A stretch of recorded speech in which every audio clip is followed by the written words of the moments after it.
بسم اللہ الرحمن الرحیم۔ شروع اللہ کے نام سے جو بڑا مہربان اور نہایت رحم کرنے والا ہے۔ دوستو، آج ہم حق اور باطل کے درمیان سب سے پہلے ہونے والی جنگ یعنی جنگ بدر کے بارے میں جانیں گے۔ تو آئیے اس ویڈیو کو شروع کرتے ہیں۔ مدینہ میں قریشی لشکر کی آمد کی اطلاع ملی تو آپ صلی اللہ علیہ وسلم نے مجلس مشاورت بلائی اور خطرے سے نمٹنے کے لیے تجاویز طلب فرمائی۔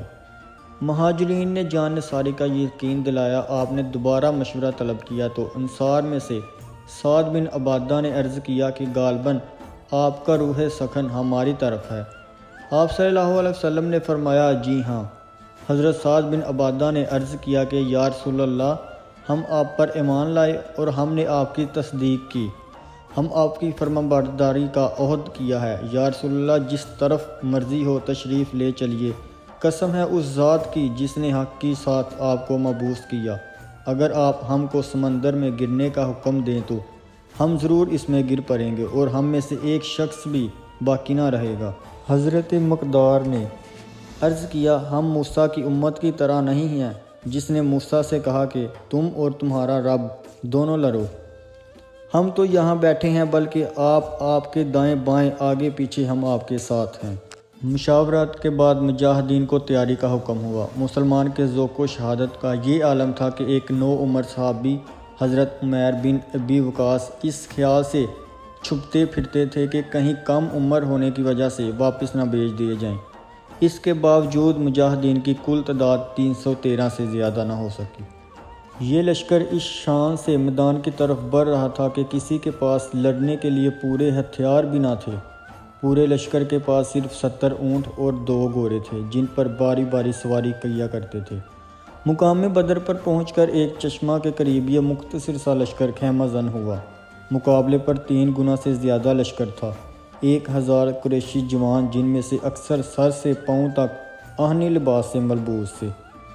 وہ اس خیال سے بدمست تھے کہ وہ صبح ہوتے ہی ان مٹھی بھر قافلے کو خاتمہ کر دیں گے، لیکن قدرت کاملہ کو کچھ اور ہی منظور تھا۔ رات بھر قریشی لشکر عیاشی اور بدمستی کا شکار رہا۔ خدا کے نبی، خدا کے حضور رازداری میں رات گزاری اور قادر مطلق نے فتح کی بشارت دے دی۔ جس طرف مسلمانوں کا پڑاؤ تھا وہاں پانی کی کمی تھی اور ریت مسلمانوں کے گھوڑوں کے لیے مضر ثابت ہو سکتی تھی، لیکن خداوند تعالیٰ نے باران رحمت سے مسلمانوں کے یہ دونوں دقتیں دور کر دی۔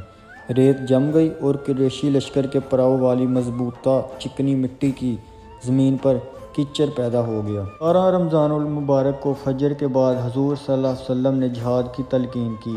حضور صلی اللہ علیہ وسلم کے ارشاد کے مطابق انہوں نے صف بندی کی اور آہن پوش لشکر کو شکست دینے کا آہنی عزم لے کر میدان کی طرف چلے۔ قریشی لشکر تکبر و غرور میں بدمست نسلی تکافر کے نعرے لگاتا ہوا سامنے موجود تھا۔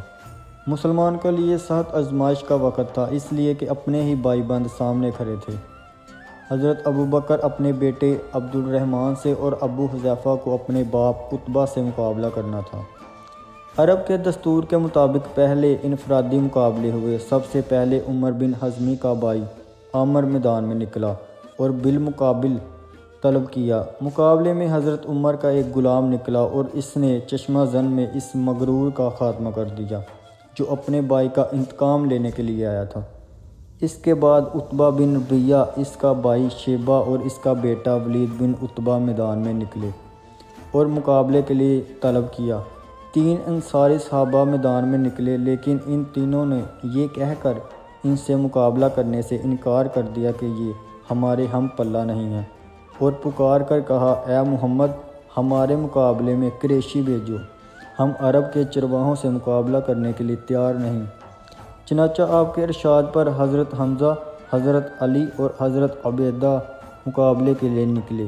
مغرور قریشی سرداروں نے ان کے نام پوچھے اور کہا، ہاں، تم ہمارے ہم پلہ ہو۔ مقابلہ شروع ہوا۔ چند لمحوں میں ہی حضرت حمزہ نے شیبہ کو جہنم رسید کر دیا اور حضرت علی نے ولید کو جہنم رسید کر دیا۔ لشکر اسلام سے تکبیر کی آواز بلند ہوئی۔ اس دوران عتبہ اور حضرت عبیدہ نے ایک دوسرے پر بھرپور وار کیے اور دونوں زخمی ہو کر گر پڑے۔ حضرت علی اپنے بالمقابل سے فارغ ہو کر عتبہ کی طرف لپٹے اور ایک ہی ضرب سے اس کا کام تمام کر دیا اور حضرت عبیدہ کو لشکر میں اٹھا لائے۔ قریش نے جب اپنے نامور سرداروں کو یوں کٹتے دیکھا تو یکبارگی حملہ کر دیا تاکہ اکثریت کے بل بوتے پر لشکر اسلام کو شکست دے دے۔ اس غزوہ میں مومنین کے جوش و جہاد کا یہ حال تھا کہ ایک صحابی عمر بن جام کھجوریں کھا رہے تھے کہ انہوں نے حضور صلی اللہ علیہ وسلم کا اعلان سنا، آج کے بعد جو شخص صبر و استقامت سے لڑے گا اور پیٹھ پھیر کر نہ بھاگے گا وہ یقیناً جنت میں جائے گا۔ یہ سنا تو کھجوریں پھینک دی اور فرمایا، واہ واہ، میرے اور جنت کے درمیان میں بس اتنا وقفہ ہے کہ یہ لوگ مجھ کو قتل کر دیں۔ یہ کہہ کر اتنی بہادری سے لڑے کہ شہید ہو گئے اور چند لمحوں میں ہی جنت کا فاصلہ طے کر لیا۔ میدان خوب گرم تھا، قریش کے مغرور آہن پوش لوہے کے لباس سمیت کٹ کٹ کر گر رہے تھے، مسلمان بھی خوددار شجاعت دے رہے تھے۔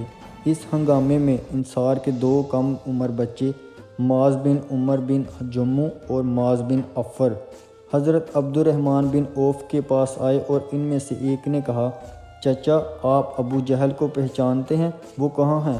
ہم نے سنا ہے کہ وہ حضور صلی اللہ علیہ وسلم کی شان میں گستاخی کرتا ہے۔ اس پاک ذات کی قسم جس کے قبضہ میں میری جان ہے، اگر میں اس کو دیکھ لوں تو اس وقت تک اس سے جدا نہ ہوں گا جب تک کہ وہ مر نہ جائے یا میں شہید نہ ہو جاؤں۔ اتفاق سے ابو جہل کا گزر سامنے سے ہوا۔ حضرت عبد الرحمن بن عوف نے اس کی طرف اشارہ کر دیا۔ یہ اشارہ پاتے ہی یہ دونوں ننھے مجاہد اپنی تلواریں لے کر اس کی طرف بڑھے۔ وہ گھوڑے پر سوار تھا اور یہ دونوں پیدل۔ جاتے ہی ان میں سے ایک نے ابو جہل کے گھوڑے پر اور دوسرے نے ابو جہل کی ٹانگ پر حملہ کر دیا۔ گھوڑا اور ابو جہل دونوں نیچے گر پڑے۔ ابو جہل نے معاذ بن عمر کے کندھے پر وار کیا اور ان کا بازو کٹ گیا۔